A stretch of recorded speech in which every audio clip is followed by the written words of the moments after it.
नमस्कार दर्शक बंधु शुभ सकाळ। आज हूँ मार्च मास 3 तारिख मंगलवार। चलतु नजर पकाइबा आज दिन राज्य और देश विदेशर 20टी गुरुत्वपूर्ण खबर उपरे। ता पूर्व जदि आपण चैनल नुआ करी अछंती तेबे भिडियोटी को गोटे लाइक एवं शेयर करबा सह चैनल को सब्सक्राइब करी कमेंट बॉक्स रे आपण केउ जिल्लार भिडियोटी देखुचंती जणातु, जहा फल रे प्रत्येक दिन एपरि नुआ नुआ अपडेट सर्वप्रथमे पाई परिबे। आज प्रथम खबर खुशी खबर यही दिन अकाउंट को आसीबो सुभद्रा टंका।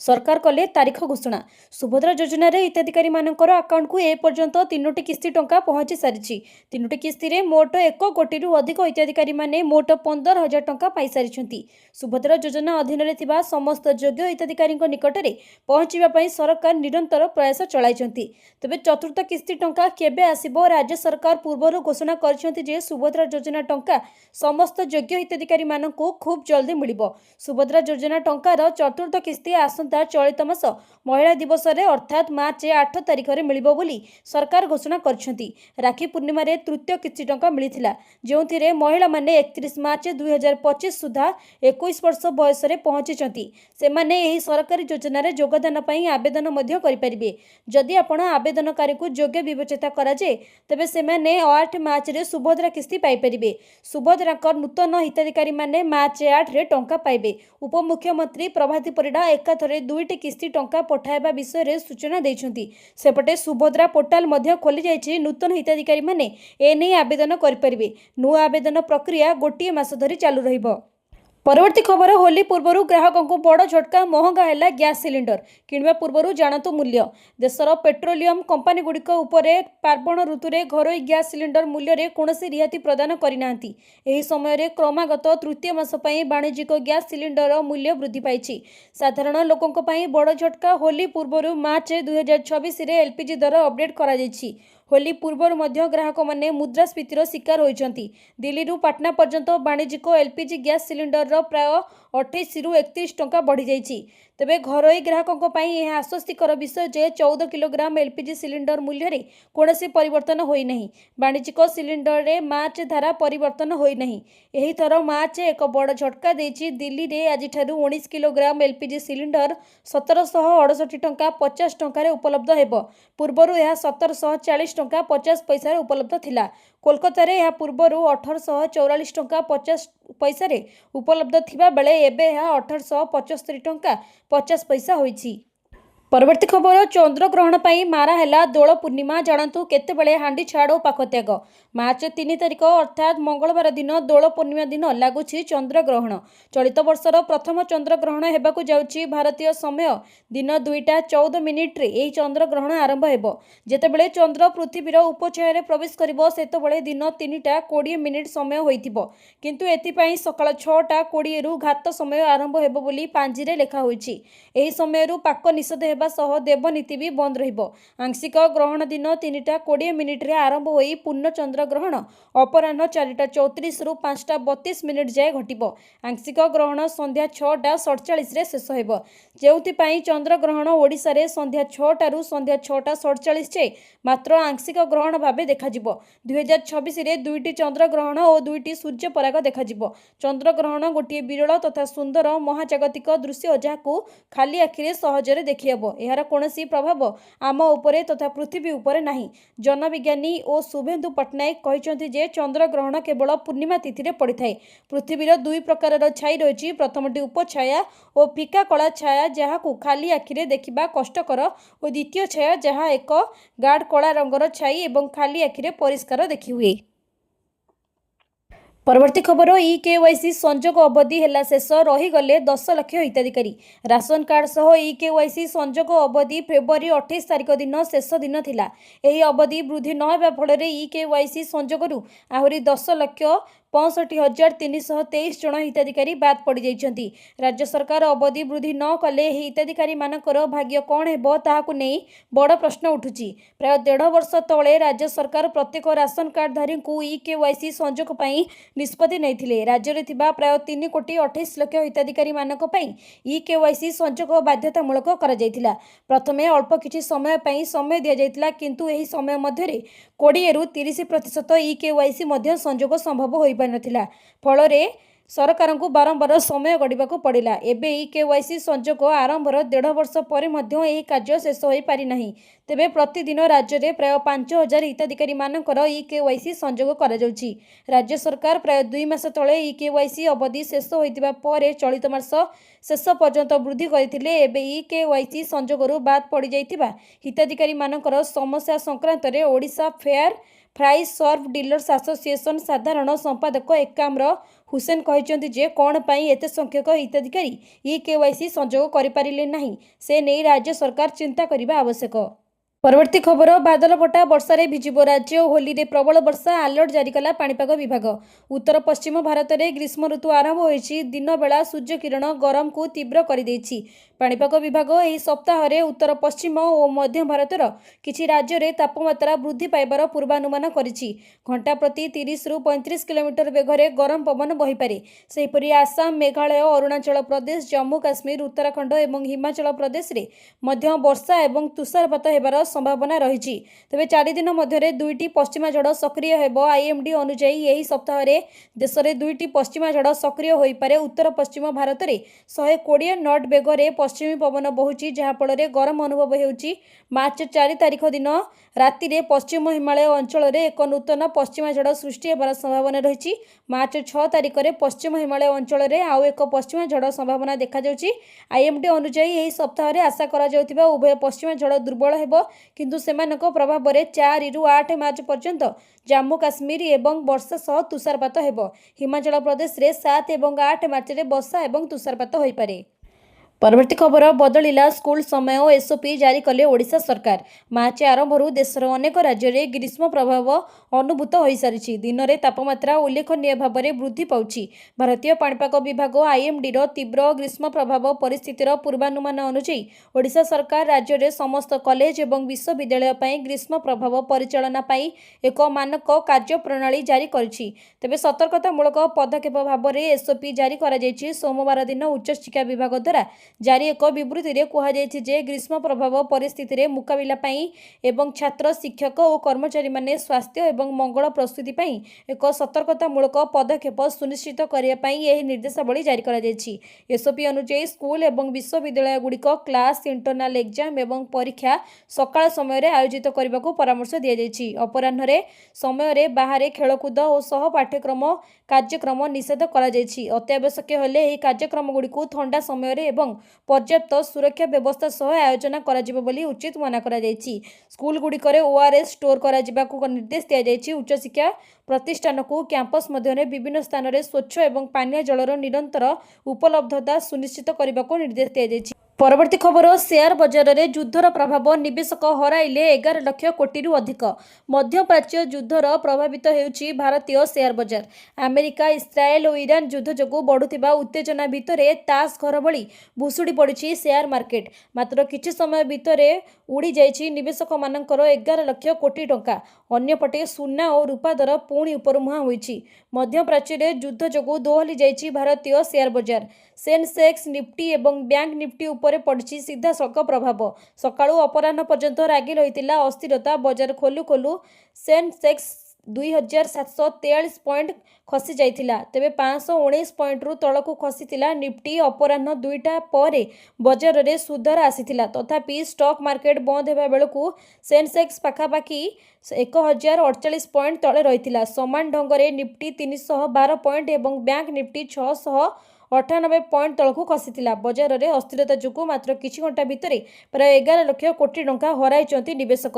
ସୁନା ଓ ରୂପା ମୂଲ୍ୟରେ ଦେଖିବାକୁ ମିଳିଛି ଯୁଦ୍ଧର ପ୍ରଭାବ। ରୂପା କେଜି ପ୍ରତି 10,000 ଟଙ୍କା ବୃଦ୍ଧି ପାଇ 2,92,000ରେ ପହଞ୍ଚିଛି। ସୁନା 10 ଗ୍ରାମ ମୂଲ୍ୟ 5,260 ଟଙ୍କା ବୃଦ୍ଧି ପାଇ 1,67,000ରେ ପହଞ୍ଚିଛି। ପରବର୍ତ୍ତୀ ଖବର ଗତ 28ରେ ଶ୍ରୀମନ୍ଦିରରେ ନୀତି ବିଳମ୍ବ ପ୍ରସଙ୍ଗ ମହାପ୍ରସାଦ ରନ୍ଧା ବନ୍ଦ ଚେତାବନୀ ଦେଲା ସୁଆର ଓ ମହାସୁଆର ନିଯୋଗ। ଗତ 28 ତାରିଖରେ ଶ୍ରୀମନ୍ଦିରରେ ନୀତି ବିଳମ୍ବ ପ୍ରସଙ୍ଗ ମହାପ୍ରସାଦ ରନ୍ଧା ବନ୍ଦ ଚେତାବନୀ ଦେଲା ସୁଆର ଓ ମହାସୁଆର ନିଯୋଗ। ସିଂହଦ୍ୱାର ସମ୍ମୁଖରେ ଆନ୍ଦୋଳନ ଦେଲେ ଚେତାବନୀ। କ୍ଷତିପୂରଣ ସହ ନୀତି ବିଳମ୍ବରେ ସମ୍ପୃକ୍ତ ସେବକଙ୍କ ବିରୁଦ୍ଧରେ କାର୍ଯ୍ୟାନୁଷ୍ଠାନ ପାଇଁ ଅଡ଼ି ବସିଲା ନିଯୋଗ। तेबे पुणी महाप्रसाद को अपमान जोता पिंधि डाइनिंग टेबुल रे महाप्रसाद सेवन भीतर काठ दर्शन विवाद को नहीं गत 28 तारिख में विलंब होइथिला नीति डेरी रे बाहरी महाप्रसाद श्रीमंदिर मुख्य प्रशासक को चिठी देला सुआर और महासुआर निजोग दृढ़ कार्यानुष्ठान सह 25 लाख टंकार क्षतिपूरण और 7 दिन महलत देला सुआर और महासुआर निजोग। परवर्ती खबर शेष होला चलित वर्षर मैट्रिक परीक्षा मे रे प्रकाश पाइब रिजल्ट बोर्ड देला बड़ सूचना सरिला चलित वर्षर मैट्रिक परीक्षा एहारी भितरे राज्य रे मैट्रिक परीक्षा फलाफल को नहीं अपेक्षारत छात्र छात्री मानक पई आसीची बड़ सूचना माध्यमिक शिक्षा परिषद बोर्ड पक्षरु जना पड़िछि जे चलित वर्षर मैट्रिक रिजल्ट मे मासर प्रथम किंबा द्वितीय सप्ताह रे प्रकाश पाई पारे ए नै सूचना देई बोर्ड सभापति श्रीकांत राय कहिसंति जे मूल्यांकन प्रक्रिया जोरदार भाबरे चलीछि ओएमआर खाता देखा काम करबा पई होई सारिथिबा बेले आसंता 19 तारिख रु सब्जेक्टिव खाता मूल्यांकन नहीं हेबो बोली से कहिसंति एही मूल्यांकन प्रक्रिया पई समग्र राज्य रे मोट 55टी केंद्र व्यवस्था करा जायछि प्राय 15,000 निरीक्षकों को एही काम रे नियुक्ति मध्य करा जायछि बोर्ड पक्षरु कहा जायछि जे फलाफल प्रकाश पाइबा पूर्वरु समस्त प्रक्रिया सठिक भाबे जांच करा जिवो जहा द्वारा छात्र छात्री माने न्यायसंगत मूल्यांकन पाई परिबे रिजल्ट प्रकाश परे छात्र छात्री माने बोर्ड रो अधिकृत वेबसाइट माध्यम रे निज फलाफल देखि परिबे। परवर्ती खबर मार्च 25 रु रत्न भंडार गणति मणति सरिला श्रीमंदिर परिचालना कमिटीर गुरुत्वपूर्ण बैठक दूर है लोकंकर द्वंद्व और आशंका आसंता मार्च मास 25 तारिख बुधवार दिन हेबो अलंकार गणति मणति प्रक्रिया एही प्रक्रिया रे दुईटी टीम उपस्थित रहिबे दिन 12:20 रु 1:45 मध्य बाहरिछि महेंद्र बेला चैत्र शुल्क सप्तमी तिथि रे खोला जाई गणति मणति प्रक्रिया आरंभ हेबो परिचालना कमिटी रे निया जायछि निष्पत्ति तीनोटी पर्याय रे अलंकार गणति मणति हेबो प्रथम चलंती तापरे बाहर और शेष रे भीतर रत्न भंडार रु अलंकार गणति मणति हेबो गणति मणति समय रे बाहर काठ दर्शन हेबो शनिवार दिन रविवार समेत यात्री जानी यात्रा एवं नीति बहुल समय रे गणति मणति करा जिवो नाही गणति मणति समय रे डिजिटलाइजेशन एवं स्वच्छता अवलंबन करा जिवो एदे नै कोर्ट पक्षरु अवगत करा जायछि। परवर्ती खबर सुडंगरे लुचाई रखिथिबा ड्रोन वीडियो जारी करी ईरान हजाइला अमेरिका और इस्राएल रो आखिर नीत मध्य प्राच्य चलिथिबा भयंकर युद्ध मध्य ईरान निजर सामरिक शक्तिर एपरी एक ट्रेलर देखाइछि जहाँ सारा विश्व में प्रतिरक्षा विशेषज्ञ निद हजाई दैछि ईरान सरकारी संस्था द्वारा जारी करा जाइथिबा एही प्राचीर वीडियो रे भूमिर शह शह फुट तले लुचि रहिथिबा विपुल परिमाणर अस्त्रशस्त्र दृश्यमान हेउछि पहाड़ काटी तैयारी एही माइल लंबा सुडंग नियोजित मारात्मक ड्रोन जेकोसी मुहूर्त उड़ाण एवं विनाश करने को प्रस्तुत हो रही देखा एही वीडियो वार्ता माध्यम ईरान स्पष्ट भाव में कहवाक चाहूँगी जे प्रबल आक्रमण सत्वे ईरान सामरिक संकल्प और प्रतिशोध क्षमता टिके भी ह्रास पाई नहीं ईरान सरकारी खबर संस्था फार्स एक वीडियो शेयर करिछि जे जहाँ अत्याधुनिक अस्त्रशस्त्र एक विशाल नेटवर्क झलक प्रदान करुछि क्लिप रे पर्वत तले 1 माइल लंबा सुडंगरे नेटवर्क देखा जाउछि जेउठारे शह शह घातक ड्रोन धाड़ी धाड़ी होई रहितिबार देखिबाकू मिलुछि ड्रोन गुड़िक उन्नत रॉकेट लॉन्च उपरे लगा जाइछि एवं जेकोसी मुहूर्त रे शत्रु उपरे आक्रमण करिबा पई निर्देश को अपेक्षा करिथिबा बली मने होछि मध्य प्राच्य चलिथिबा बारूद युद्ध एवं एपरिकी एक स्थान रे पहुंचिछि जेउठारे फेरिबा अत्यंत कष्टकर मने होछि कारण एबे सेठारे शक्तिर स्पष्ट प्रदर्शन हेउछि। परवर्ती खबर इंडियन रेलवे रो नुआ प्लान अवसर प्राप्त जवान को पई सुवर्ण सुजोग पूर्ण रोजगार देबे सरकार भारतीय रेलबाई अग्निवीर एवं भारतीय सेनार कार्यरत सैनिक मानकु एक बड़ उपहार देछि एबे अग्निवीर एवं अवसर प्राप्त इंडियन आर्मी को सैन्य माने भारतीय रेल नियुक्ति रे संरक्षण पाइबे एथिपाई प्रस्तुति शेष होइछि एही परिप्रेक्षी रे भारतीय रेलबाई एवं भारतीय सेना मध्य एक चुक्तिनामा होइछि जहाकू फ्रेमवर्क ऑफ कोऑपरेशन ना रे दिया जाइछि तबे एही फ्रेमवर्क अनुसार एमिति एक सिस्टम तैयारी करा जिवो जहाँ अवसर प्राप्त अग्निवीर एवं पूर्वतन सेना जवान को भारतीय रेल नियुक्ति संरक्षण रे पाइबाको अनुमति देबो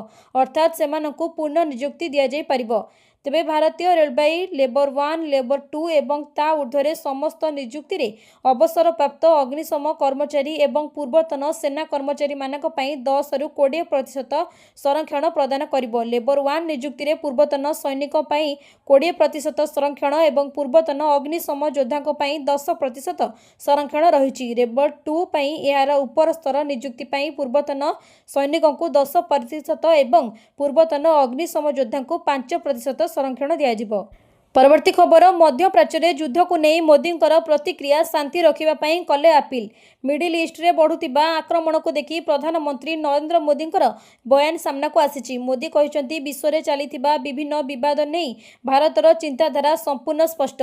आमे शांति बजाय रखा समर्थन कर पश्चिम एशिया रे वर्तमान स्थिति आम गभीर चिंतार विषय होइछि। आलोचना माध्यम समस्यार समाधान हेबा आवश्यक। एही अंचल रे थिबा समस्त भारतीय सुरक्षा सुनिश्चित करने आमे समस्त देश सहित काम करूँ। जेतेबेले दुईटी गणतंत्र एकाठी छिड़ा हुअंती शांतिर स्वर आहुरी शक्तिशाली हुए।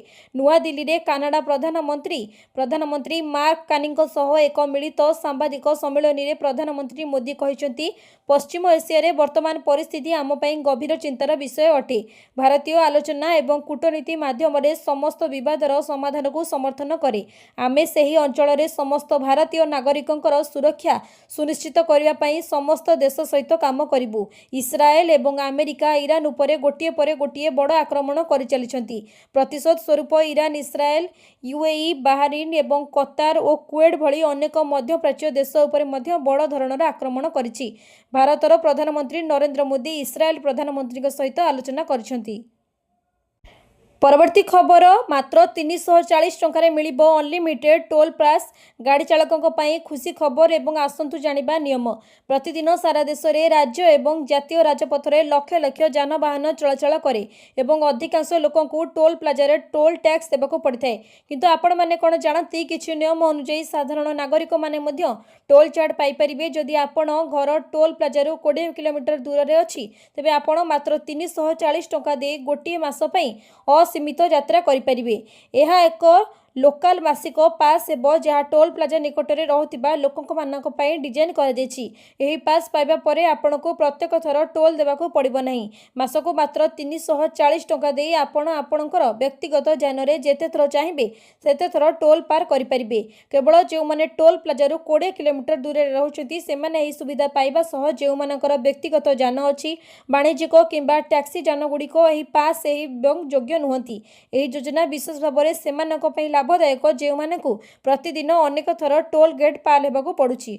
जदि आपण एही सुविधा पाइबा पई योग्य तेबे पास पाइबा पई बहुत सहज। यह करबा पई आपणकु प्रथमे संपृक्त टोल प्लाजा को जिबाकु पड़िबो। ठिकानार प्रमाण देखांतु एवं जेपरि कि आपणकर आधार कार्ड विद्युत बिल किंबा राशन कार्ड 340 टंका फीस दियंतु। जांच परे आपणकर मासिक पास जारी करा जिवो। परवर्ती खबर चंद्रग्रहण बेले एसबू कथा उपरे ध्यान दियंतु। गर्भवती महिला नचेत शिशु उपरे पड़िबो खराब प्रभाव। 2024 प्रथम चंद्रग्रहण मंगलवार दिन 3 मार्च रे हेबाकु जाउछि। एही चंद्रग्रहण चलित वर्ष फाल्गुन शुक्ल पक्ष पूर्णिमा तिथि रे सूर्यग्रहण मात्र 15 दिन पर घटुछि। गर्भधारण संपर्क में आमे आम समाज रे अनेक विश्वास प्रचलित अटे। प्राचीन काल रे जेते थरे ग्रहण को रहस्यमय एवं विरल बोली विवेचना करा जाउथिला सेतेबेले विश्वास करा जाउथिला जे सेहीपरि समय महाजागतिक शक्ति सक्रिय हुए एवं पृथ्वी उपरे प्रभाव पकाई पारे। एही कारणरू गर्भवती महिला मानकु ग्रहण समय विशेष सतर्कता अवलंबन करने को परामर्श दिया जायछि। तेबे एमडी डॉक्टर शीतल बैंकर एवं ब्लॉग पोस्टर रे कहिसंती जे एक वैज्ञानिक भाव में प्रमाणित होइछि जे चंद्रग्रहण गर्भधारण पई कोनोसी क्षति करे नाही। चंद्रग्रहण कोनोसी क्षतिकारक विकिरण निर्गत करुथिबार कोनोसी वैज्ञानिक प्रमाण नाही। यह केवल पृथ्वीर छाई चंद्र उपरे पड़िଥାଏ। यह गर्भस्थ शिशु उपरे कोनोसी जैविक प्रभाव पड़ी नाही। किंतु किछि परंपरा ग्रहण समय उपवास रखिबाकू परामर्श दिए। तथापि डाक्तर माने कहती जे गर्भधारण समय नियमित एवं संतुलित खाद्य अत्यंत जरूरी। दीर्घ समय धरी उपवास रहिबा रक्त शर्करा ह्रास करिपारे एवं जहाँ दुर्बलता एवं निर्जलनर कारण होई पारे। तेणु गर्भवती महिला माने निश्चिंत करबा उचित जे सेमाने समय अनुसार खाद्य खाइबे एवं पर्याप्त परिमाणर पानी पीबे। परवर्ती खबर राज्यसभा रे बीजेपी देव 3 प्रार्थी 5 तारिख रे भरिबे नामांकन पत्र। बैठक रे गुरुत्वपूर्ण निष्पत्ति। राज्यसभा पई बीजेपी देव 3 प्रार्थी 5 तारिख रे बीजेपी रो 3 प्रार्थी भरिबे नामांकन पत्र। आज मुख्यमंत्री डाकिथिबा गुरुत्वपूर्ण बैठक ବୈଠକରେ ଏନେଇ ନିଷ୍ପତ୍ତି ନିଆଯାଇଛି। ତିନି ପ୍ରାର୍ଥୀଙ୍କ ପାଇଁ ନାମାଙ୍କନ ପତ୍ରରେ ନିଆଗଲା ବିଧାୟକଙ୍କ ଦସ୍ତଖତ। ଏହା ସହିତ ନାମାଙ୍କନ ସମୟରେ ଉପସ୍ଥିତ ରହିବାକୁ ବିଧାୟକଙ୍କୁ ନିର୍ଦ୍ଦେଶ ଦିଆଯାଇଛି।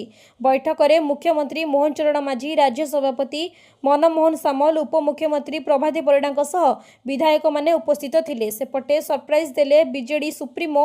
ରାଜ୍ୟସଭା ନିର୍ବାଚନକୁ ନେଇ ପ୍ରଥମ ଦଳ ଭାବେ ନିଜ କାର୍ଡ ଖୋଲିଛି ବିଜେଡି। ସମ୍ପୃକ୍ତ ମିଶ୍ରଙ୍କୁ ଦଳୀୟ ପ୍ରାର୍ଥୀ କରାଯାଇଥିବା ବେଳେ ପ୍ରତିଷ୍ଠିତ ଡାକ୍ତର ଦତେଶ୍ୱର ହୋତାଙ୍କୁ କମନ କ୍ୟାଣ୍ଡିଡେଟ୍ ଭାବେ ଚତୁର୍ଥ ପ୍ରାର୍ଥୀ ଘୋଷଣା କରିଛନ୍ତି ବିଜେଡି ସୁପ୍ରିମୋ।